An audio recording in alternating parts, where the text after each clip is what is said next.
Society of St. Pius V SSPX consecrated 4 bishops without the permission of Pope Leo XIV. The Vatican issued a decree declaring the excommunication of all bishops involved in the ceremony. Published on Thursday, July 2nd by the Dicastery for the Doctrine of the Faith, the decree specified that the consecrating bishops, Bishops Alfonso de Galarreta and Bernard Fillet, as well as 4 bishops consecrated, Bishop Pascal Schleiber, Michael Cordet, Michael Poinsnet de Silvery, and Mark Hanapia, have incurred excommunication lete sententiae for performing the consecrations. These excommunications, according to canon law, can only be removed by the Pope. More details in this EWTN news report are read in our studios by Tandewe Mzomara. The decree also warned Catholic clergy and lay faithful not to adhere to the SSPX's schism under penalty of automatic excommunication. The decree, in an explanatory tone, lamented that doctrinal discussions between the Holy See and the SSPX since the time of St. Paul VI have not resulted in the Society's full communion with the Holy See. The Vatican stated on the 13th of May that the consecrations would be a schematic act resulting in automatic excommunication for the consecrating bishops and those consecrated. The Vatican Secretary of State, Cardinal Pietro Parolin, later called the SSPX's act schematic. Pope Leo XIV even issued a final appeal to the Society not to proceed with these consecrations. In 1988, after Archbishop Marcel Lefebvre, the founder of SSPX consecrated bishops without a papal mandate, the Vatican responded 2 days later, notifying him and the consecrated bishops of their automatic excommunication. The SSPX exclusively celebrates the traditional Latin Mass and has rejected certain teachings and reforms of the Second Vatican Council, particularly regarding religious freedom and the Church's approach to other faiths.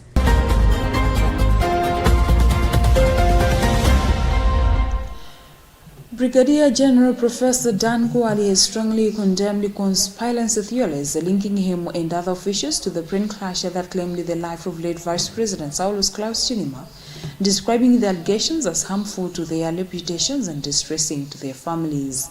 He made the remarks on Thursday while appearing before the Parliamentary Ad Hoc Committee at Parliament Building in Lilongwe.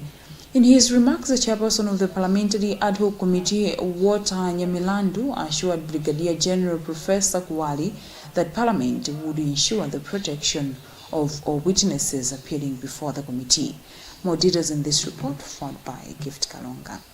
During his testimony, Brigadier General Professor Kuali told the committee that on June 9, 2024, Joshua Varela, a relative of late Vice President and an official in the office of the Vice President, informed him that approval had been granted for the Malawi Defense Force aircraft to transport the Vice President to Mzuzu.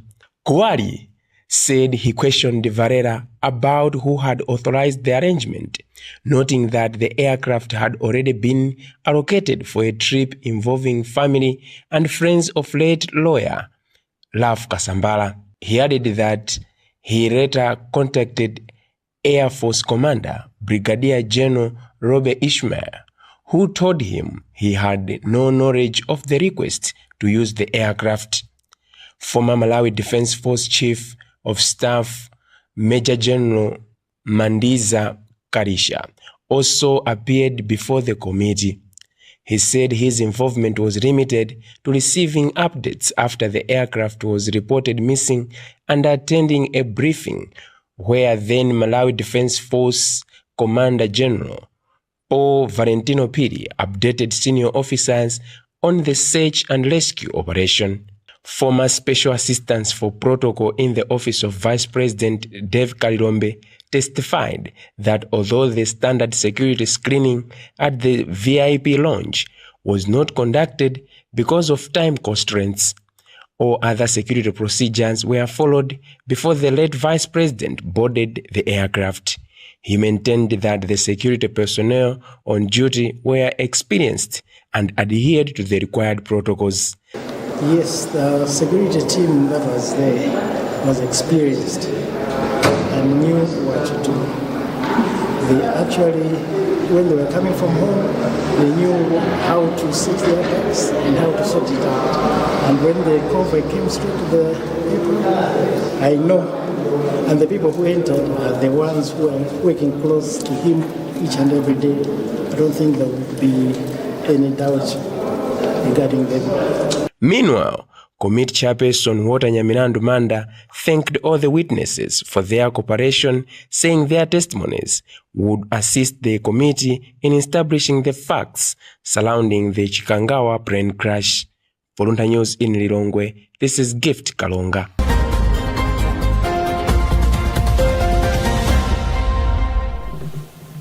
Chief Executive Office of the Construction Industry Regulatory Authority, CIRA, Engineer Gerard Conger, has emphasized the importance of reflecting on the role and performance of the construction sector as Malawi observes the National Construction Day.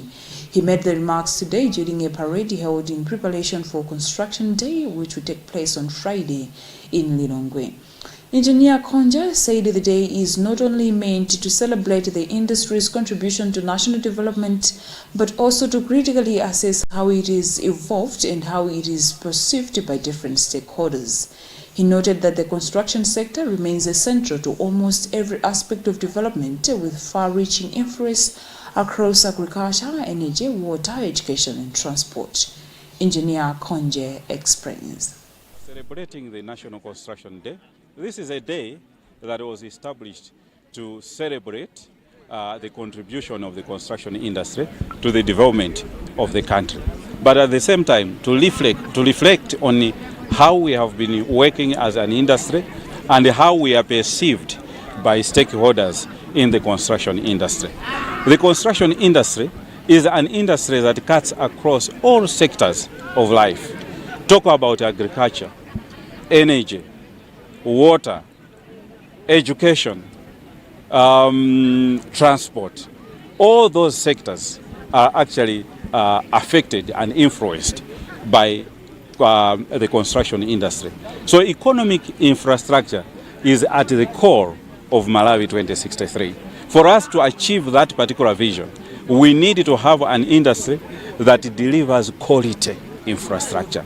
So the theme of the day is actually people, quality, innovation, building a legacy.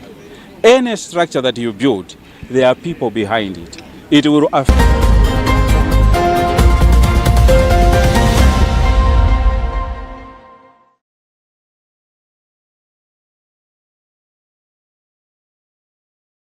The Ministry of Gender, Children, Disability and Social Affairs has encouraged women across Malawi to take full advantage of ongoing economic empowerment programs designed to improve livelihoods and promote financial independence. The ministry spokesperson Linda Moyo told Luntha Television in an interview with Luntha Television on Thursday that government, working alongside development partners, continues to implement initiatives aimed at expanding women's access to finance, business training and other essential resources needed to build and sustain successful enterprises. Judith Ogan with the details.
Moyo said government has introduced a range of interventions, including credit facilities, financial literacy training, and social protection programs, all aimed at supporting women to achieve economic independence.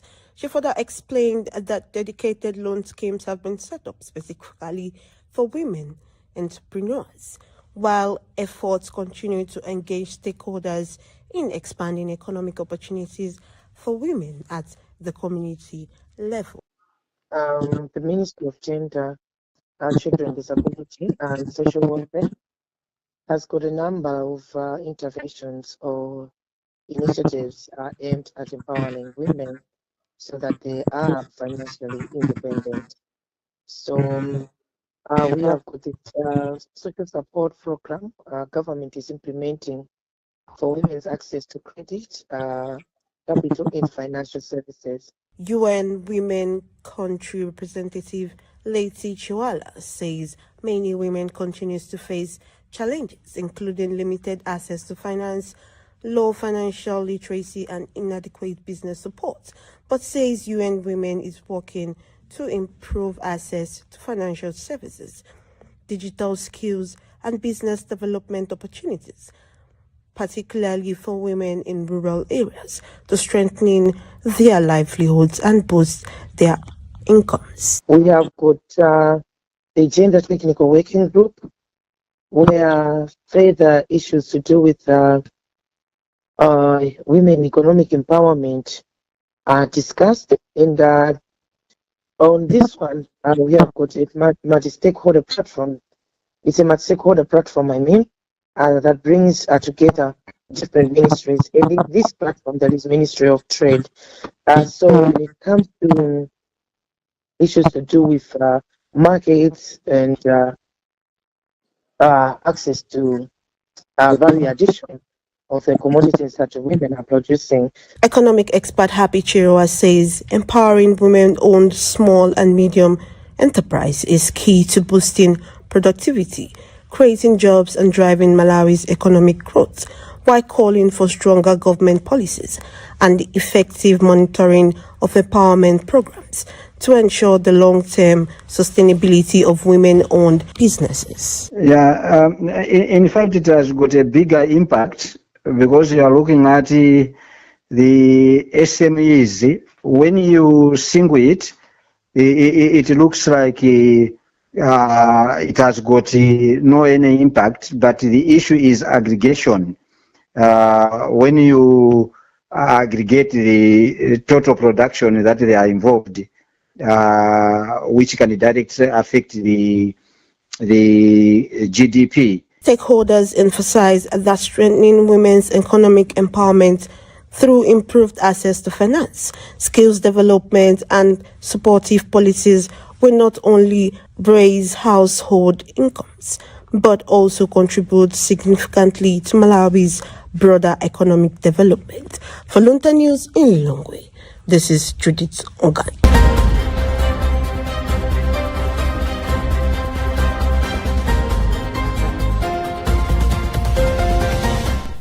You're watching Luntha Television News. We'll be back after this short break.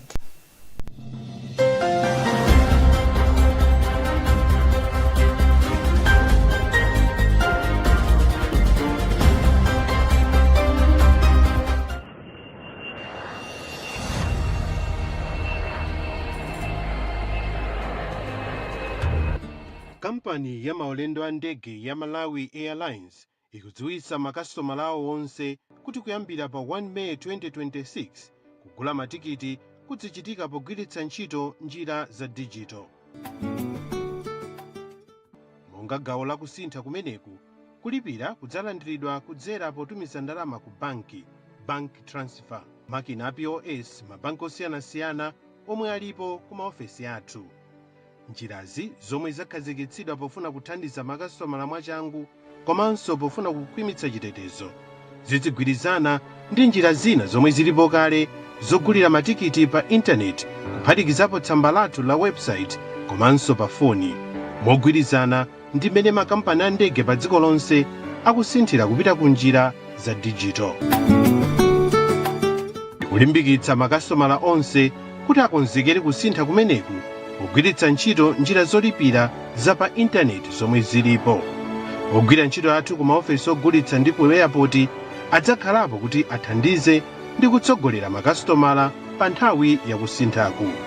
Mukafuna kumva zambiri, tumizani email pa customerrelations@malawianairlines.com kapena imbani foni pa 0992 991 097.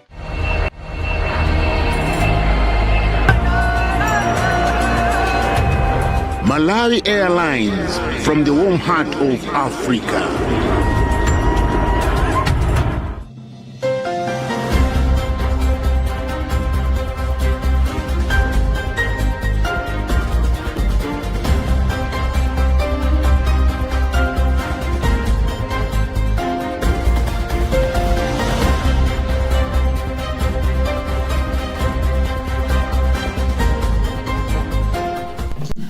Welcome back. Let's take another look at the headlines.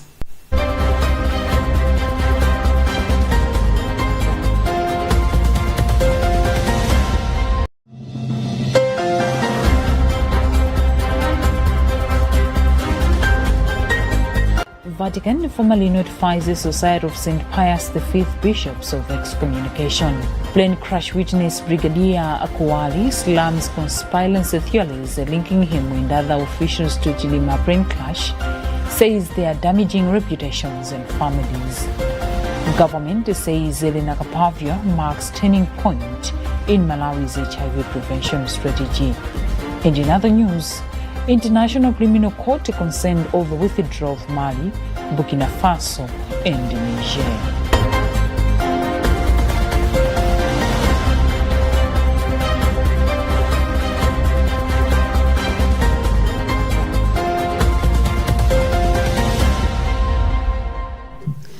We now continue with our news. Government says the introduction of lenacapavir, a long-acting injectable HIV prevention medicine, marks a major step in Malawi's efforts to reduce new HIV infections and achieve an AIDS-free generation by 2030. Minister of Health and Sanitation Madalitsi Waloi made the remarks during the launch of lenacapavir at Area 25 Community Hospital in Lilongwe. More details in this report read in our studios by Patrick Popa. Waloi said although Malawi has made significant progress in reducing HIV infections and achieving global HIV treatment targets, the country continues to register new infections, especially among adolescent girls, young women, and other high-risk populations. She said lenacapavir, which is administered twice a year, expands HIV prevention choices by providing a safe, effective, and convenient option that complements existing prevention interventions. This is one of the huge milestones for Malawi because as a government we have seen the reduction of HIV infection with 80% reaching this far, and Malawi is one of the 10 countries that has launched lenacapavir, not as a way, the only way of preventing HIV, but one of the ways. We already know that abstinence, use of condoms, as a ministry we are trying to make sure that prevention of mother to mother still continues, male circumcision, we are still continuing with that. Meanwhile, United States Embassy Charge d'Affaires Jonathan Fisher said the United States has provided enough doses to protect the 8,000 Malawians this year, describing lenacapavir as one of the biggest breakthroughs in HIV prevention in decades. National AIDS Commission Chief Executive Officer Beatrice Matanje said Malawi still records about 12,000 new HIV infections annually, but expressed confidence that the introduction of lenacapavir will accelerate efforts to reduce the figure to below 4,000 by 2030. So the nation of Malawi has made significant strides or milestones in the fight against the HIV. We've managed to achieve the so-called 95 targets by the year 2024, and we're among the very first 6 countries in SADC region to achieve that. So while we have a lot of work to sustain that achievement, we know that we did achieve and we are still going on. However, the biggest challenge remains that we still have infections, new infections that are coming up. Yes, we have managed to achieve a 76% reduction in new infections between 2010 and 2025. However, we know that every new infection is an infection that should be prevented. We have almost 12,000 new infections that are rising every year, but currently we are fighting that through different tools and interventions, including the lenacapavir that we have launched today.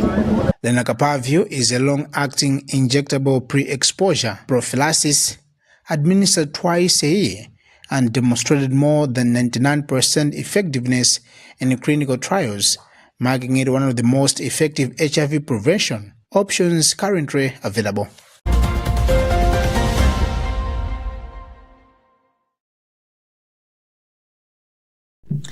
The High Commission of India has reaffirmed its commitment to strengthening cultural ties between India and Malawi through continued cultural exchange programs, saying culture helps bring the people of the two countries closer together. Speaking after a cultural evening at Riverside Hotel in Lilongwe, India's High Commissioner to Malawi, His Excellency Amararam Guja, said the performance was part of the cultural exchange program and an agreement signed during the visit of the President of India to Malawi in October 2024. Constance Kantemeni reports. India's High Commissioner to Malawi, His Excellency Amararam Guja, said the performance marks the third cultural exchange program held under the agreement in the past year, noting that India previously brought another cultural troupe to Malawi before hosting 17 members of Malawi's Kulewamkulu in India earlier this year as part of efforts to strengthen cultural cooperation.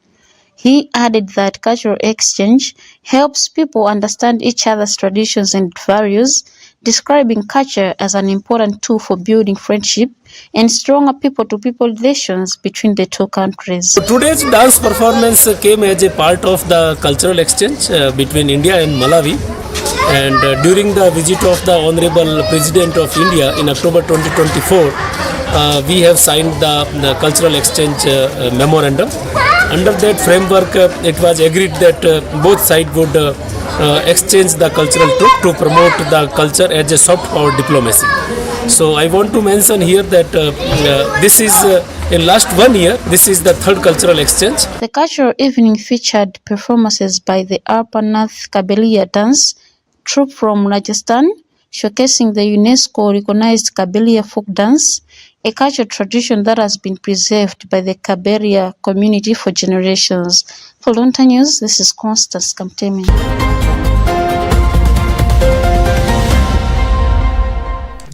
Councillor Mizirembo Mbizi Ward has urged newly elected block leaders at Lilongwe Central Market to serve the interests of vendors and the wider community rather than pursuing personal agendas. Tembo made the remarks during the unveiling ceremony of the newly elected block leaders at Lilongwe Central Market. Emmanuel George with the details. Speaking at the event, Councillor Tembo described vendors as important contributors to Malawi's economy and called on the new leaders to provide servant leadership. She emphasized that leaders should lead by example by promoting unity, cooperation, and transparency while avoiding leadership wrangles that affected the market in the past. The election of block leaders marks a significant milestone for Lilongwe Central Market, bringing an end to prolonged leadership wrangles. Lilongwe Central Market chairperson Brenda Galambo thanked vendors for the trust they had placed in her leadership. She pledged to promote unity, peace and cooperation among traders to ensure a conducive business environment. Galambo also welcomed Malawians returning from South Africa following xenophobic attacks, saying those wishing to do business at the market would be received without discrimination. It is an opportunity to promote unity among traders at Lilongwe Central Market, and I encouraged Malawians returning from South Africa who wish to venture into business to consider establishing their business at the market, assuring them of a welcoming environment. Representing Democratic Progressive Party, DPP, Musa Saidi, encouraged the new elected leaders to work with everyone, regardless of political affiliation or tribe. He further called for improved security at Lilongwe Central Market to ensure traders and customers conduct their business without fear. I'm urging newly elected bloc leaders to work diligently and serve all traders equally, regardless of political affiliation or tribal background. The ceremony marked the beginning of the new chapter for Lilongwe Central Market, with leaders committing themselves to unity, peace, accountability, and creating a safer and inclusive environment for all vendors. For Luntha News in Lilongwe, this is Emmanuel Giocha.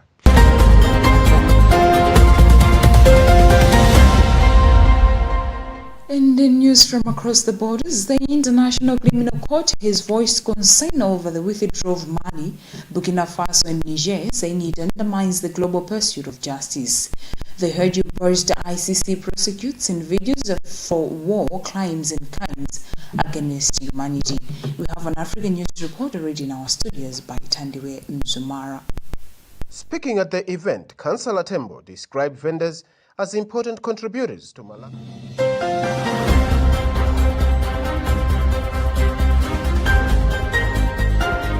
Speaking at the event, the three military-led West African states pulled out of the court last year, calling it an instrument of neo-colonial repression in the hands of imperialism. The three former ECOWAS members formed the Alliance of Sahel States in 2024. The ICC's Assembly of State Parties, which represents the countries that make up the court, said it regretted their departure. In a statement on Wednesday, the body said the countries leaving the court risks undermining the collective pursuit of justice and weakening global efforts to end impunity. The court has 125 current members, but several major powers, including China, India, Russia, the United States, and Israel, have not joined. End report.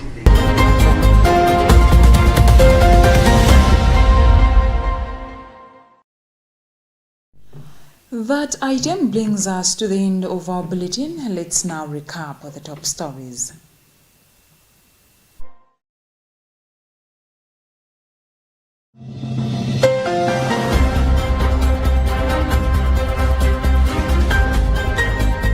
Vatican formally notifies the Society of St. Pius V bishops of excommunication.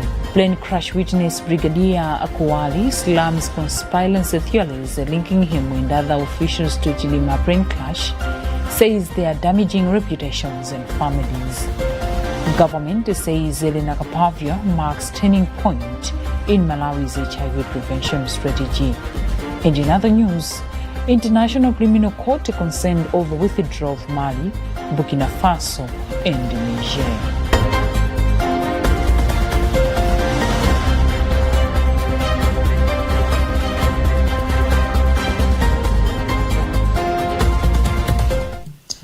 We now go over to Tabiwa Kutakumoto with the weather update.